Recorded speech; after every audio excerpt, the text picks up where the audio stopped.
Bit warm.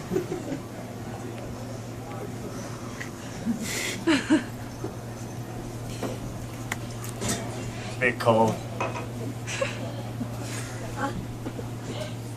It's too hard to put back on. Alright. Alright. It's a very small stage for a very tall man. Alright. I'm going to start with the story. So there I was. It was the crack of dawn. The early morning light was just starting to fade out, the evening darkness. And the dewdrops on the little grasses, the blades of grasses, however you want to say it, were just forming and falling off. And there I saw it, what was soon to be my prize. That's right, little Billy's tricycle. Now, little Billy was a brat, a spoiled brat. I knew this because, well, A, he was a brat, and B, he had so much crap that it was spilling out of his house onto his front lawn. That's right, he had so many toys, he didn't even care about picking them up and taking them inside. He was the only kid in the neighborhood who did this. And little Billy made a mistake today, because he left his red tricycle outside. So I took little Billy's tricycle, and I got on that little tricycle, and I'm swinging it down the street, making it down the sidewalk. I see Mrs. Paulson out on the lawn. I waved to her with a big smile on my face. Hey, Mrs. Paulson, riding down that tricycle. Mrs. Paulson gives me the bird. Of course, I expected this, considering I had kicked her rubbish bin over earlier, and that's what she was picking up this early morning. And here I was on the tricycle. I saw my destination, my house. I made a sharp turn. Unfortunately, this is where everything went to shit.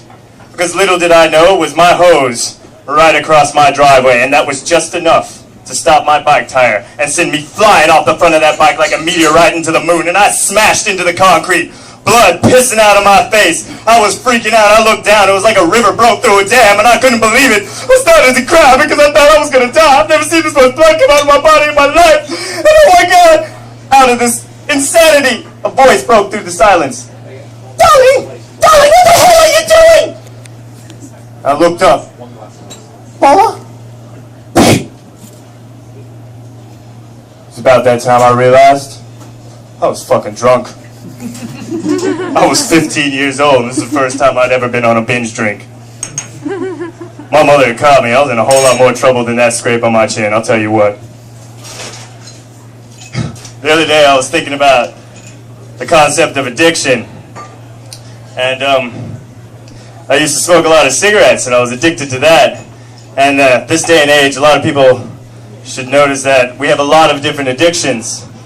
And recently, I acquired this addiction called Diablo 3. I'm sure you've heard of this game. It's rampant throughout media. And I've started playing this game, and I've realized the symptoms. Like, I think about this game all the time. And even when I'm thinking about it, I get home, the one thing I can do is sit there and play it for hours without eating or doing anything else. I also get withdrawal symptoms when it shuts down for maintenance. It's like the dealer's holding out on me, and he's promising me better things in the future. And the prices just keep skyrocketing, climbing, and changing. So I quit this addiction. Because I didn't need this many addictions in my life. I quit it just long enough to come here tonight to do some comedy. When I go home, straight back into that addiction. That's right. So I want to finish up here on this last joke. Speaking of addictions, a lot of people watch a lot of YouTube. I can't stand watching YouTube. I don't know why. It just drives me up a wall. But my roommate loves watching it. He always shows me these videos like top 10 most insane things you've seen. Like people parachuting and landing without the parachute opening.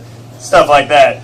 And I go to him, man, I think a lot of this stuff is staged. I don't believe it's real. I don't think any of it's real, actually. I work in film, so I'm used to seeing things made up for fake. So it got me starting to think about other things in life that I thought were staged.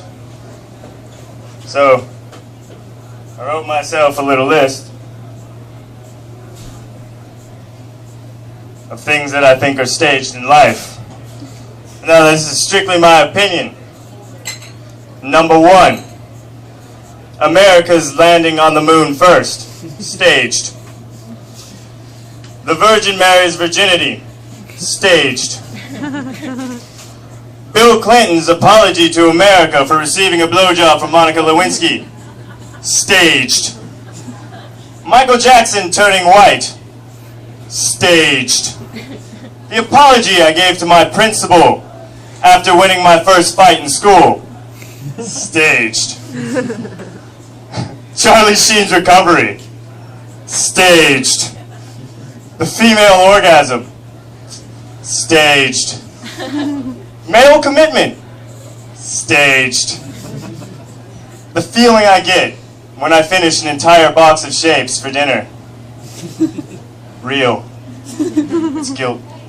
The piece of paper I'm reading this joke off to you. Staged. Thank you, everyone.